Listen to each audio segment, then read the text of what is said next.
How's it going, guys? Trey Clark here, as I usually am, and we are with today's edition of Trey Clark Theories.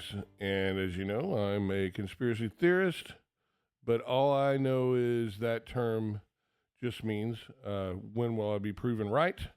And so far, it's who knows, but it will happen. And I'm going to talk about the same thing that basically everybody's talking about, of course, the assassination attempt on Trump, and but I want to explore basically Occam's razor. If you're not familiar with Occam's razor, it basically just means that the most likely thing to be true is the one with least mental gymnastics or storyboards to go through. The one that's most likely to be true is the one that's most likely to be true. But to me, sometimes that is like saying there's always a 60% chance of rain when there's a 75% chance of rain. And even then, there's only a 40% chance of that. So, but it is a good place to start. Another thing that I apply to Occam's razor that I've had to do over the years is don't underestimate incompetence versus conspiracy. So I want to explore that too. What I'm going to do is lay out 3 scenarios, and I want to know what you think about this. I'll tell you my thoughts after this. The three ideas are: one is everything as it's reported. Just incompetency, a bad day at the office for Secret Service, bad luck on Donald Trump's side, luck and bad shot from the sniper. So everything is just as we're reading it. Occam's razor usually is that, except for now the media is, if they're moving their lips, they're lying. And we do know that presidents and potential presidents do get assassinated, and we do know that our own government will do it. So is it as reported? That's my first scenario that I'm going to dive into. The second and third are the inside jobs. The second, is it an inside job from the left? Is it deep state? Is it take out Donald Trump and infiltrate the Secret Service and put him up into a situation where he is vulnerable? They knew where he was going to be. They let the killer get, or the potential killer get where he was going, and everyone stood down. One of the ways that happens too is you don't necessarily have to set it up. You just don't get in the way. Or it could be that you are going to construct a plan where everyone's got to know when to stand down, know what to say when there are people that see stuff. This was a pretty amazingly visible situation. So is it an inside job for the Democrats, or is it just as reported, or is it an inside job from Trump's side? I'm voting for Trump, so this is not something that I'm just throwing out there. However, false flags are about as effective as you want them to be. Every time there's a school shooting, every time there's a mass shooting or whatever, there is always from the conservative side, from the right, the argument that this was a false flag, this was a person that was planted, all this stuff.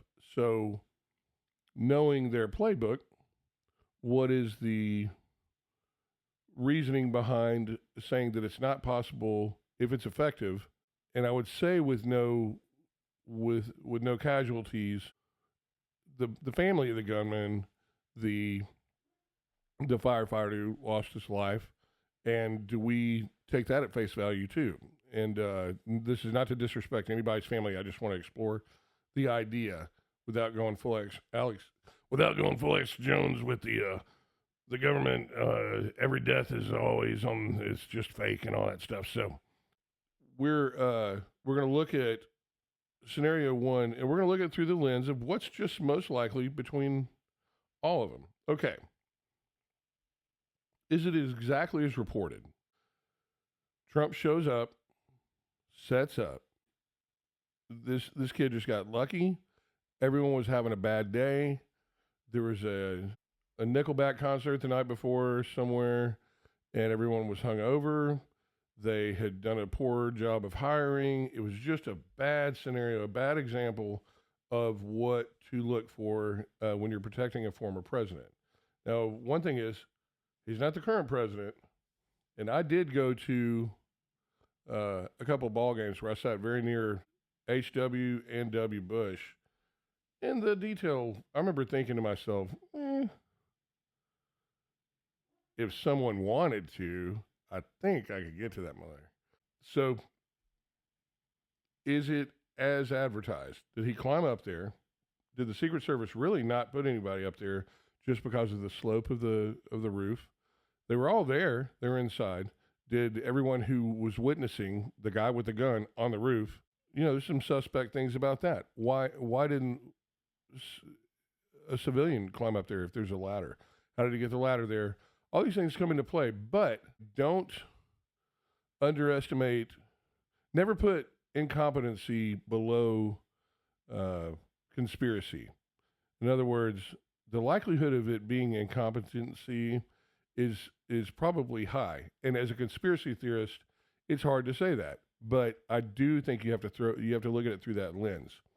And when I say I'm a conspiracy theorist, it means that I believe that people do bad shit all the time, and it takes some looking into to figure it out.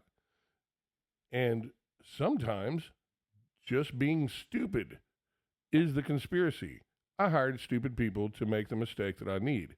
So this could just be what we go on to in the number 2 with the inside job from the side of the left, where you could just say it's gonna happen. Someone is going to take a shot. When you see it, here's what we do. Now that does take some coordination, but not as much. And a lot of people think that's how Kennedy went down. That they heard the first shot, the motorcycles, the motorcade rolled back, and that's that. But the inside job that I'm looking at here is that the Secret Service must have complied, okay?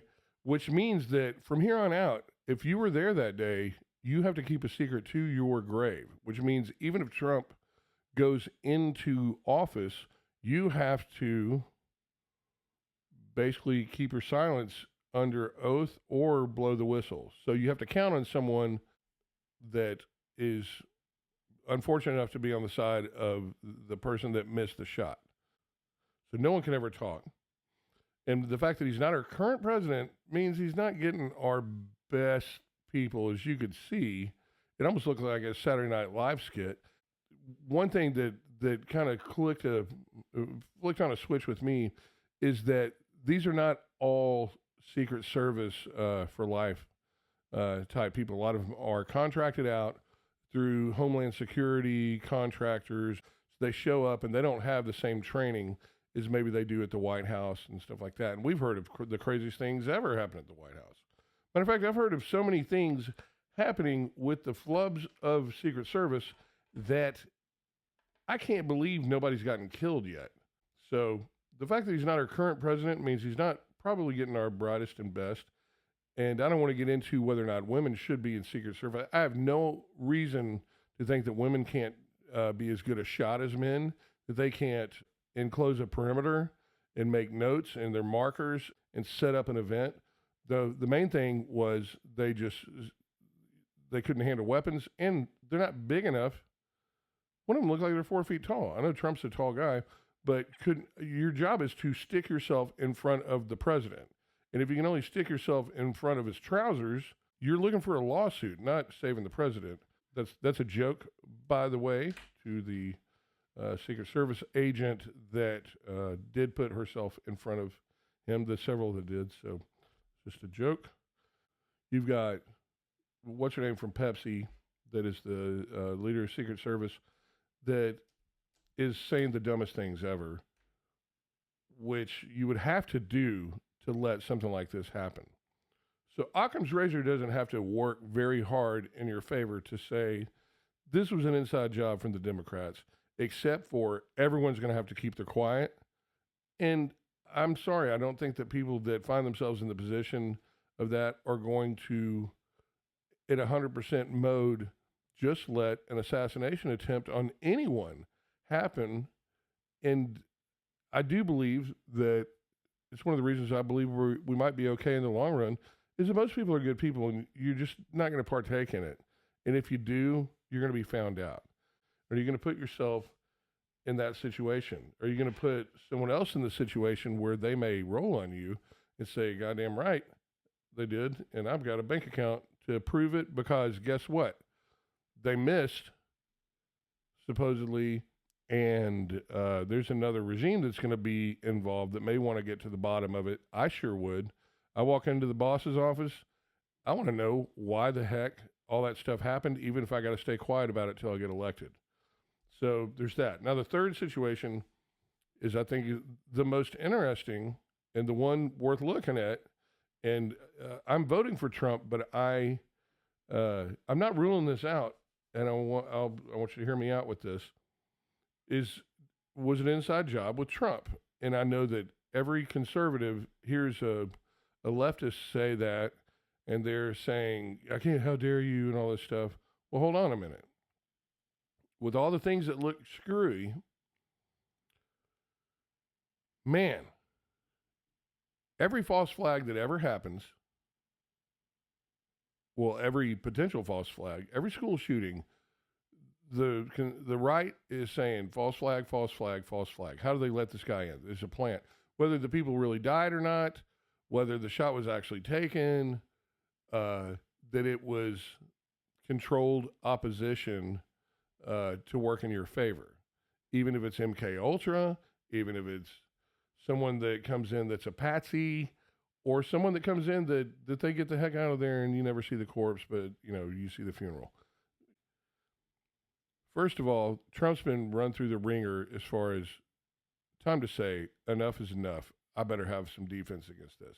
And also, as I explain this, I'm not saying it's that sinister as long as nobody died. And it's not hard to hide a death. It's just not. Not when you got the money they do. Someone told me to disappear and just act like I died. Here's $1 million and a trip to Fiji in a house.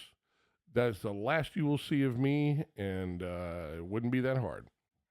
You got Trump sitting there at the table saying, what do we do? Fake assassination attempt. We have the photo ops. Look at the video. Look at the video. No one is afraid. All they do is duck down a little bit. You don't see anybody get shot, and no one knows where it's coming from. And it's coming from his right. And yeah, he turned his head. And yes, miracles can happen. And yes, this could be exactly as the first scenario I've laid out could be. But come on. He is the king of photo ops. He knows what he's doing. He had the top show on all of network TV for like well over 6 years. He knows what he is doing. Now, I'm not saying it's the most sinister thing ever. I don't mind fighting a little fire with fire. But the truth is still the truth. And if you're not looking for it, then you're going to live in being susceptible to the lie. And I don't believe in that. Think about it. Think of how much safer Trump is now. There ain't a detail on earth that's going to look stupid on TV, right? It's a big FU to the Democrats, even the ones that I think a lot of these guys know exactly what's going on both sides when it happens, and they're like, damn it. And it's all kind of chess, but look, Trump is good at 4D chess, and that's just fact. He's safer now than he's ever been. It also shuts down a lot of the rhetoric. It also shuts down a lot of the conversations because you're risking a lot more than Trump's a racist by saying, I wish, like Jack Black's getting ready, he'll never recover. Saying, next time hit him, that type of thing. And not only that, you can be prosecuted for that. Not for a previous president, but for a sitting president. You start saying stuff like that, it is a treasonous felony to threaten or to wish upon or to incite the assassination of a sitting president. He's not a sitting president, and that's a fact. I looked it up, and that does matter. But it does freeze the conversation to people that are just used to saying, fuck Trump, hate the guy, he's a racist, he's a, whatever, worst of the worst. Once you start saying, I wish the guy would have been shot by the hands of a crazy person during a rally, and 50% of the nation or more, now it's becoming more like about 65% of the nation, is not only going to be in disagreement with you, but is actively voting for him, most likely. So you have to look at that. So Occam's razor comes in pretty heavily viable in that Trump's party did it. And again, I don't see it as all that sinister unless someone did actually get hurt. And there is something with playing with the emotions of the nation too but they're doing that anyway. So to shut down a strategic plan to shut Trump down by a fake assassination, as long as nobody got hurt, I really can't. It's kind of like the moon landing. I don't believe we went to the moon, but I'm not all that mad that we think we did. It doesn't hurt me. It was a time of like, yeah, maybe we'll be okay. Maybe we can do things that we were told we couldn't do. But the truth is still the truth. And as long as we're looking for that, I think we're going to be okay. And so what do you think? I would love to hear your thoughts. Is it exactly as reported? Everything we see, all the stuff, even the open ends, it's just a crazy day at the office that everyone wishes they could take back, and thank God it didn't work out worse. 2, was it an inside job from the Democrats? Okay. Did they set it up? Did they tell people to stand down? Did everybody lower their heads and let him take the shots and he just missed? Or 3, was it probably the most brilliant move you could have made to ensure the win, shut everybody down, and get the best photo ops ever? But that is Occam's razor. What is most likely? What is most likely to have the least amount of hurdles to get to the conclusion? Is it as reported? Is it an inside job either from the left to go ahead and get rid of their biggest nemesis, or the right to prop him up as a false flag? And don't forget, we accuse the left of false flags every time anything happens with a gun. So don't rule us out, okay? So I think I'm going to say sayonara with this, and thank you all for tuning in, and we will talk to you next time.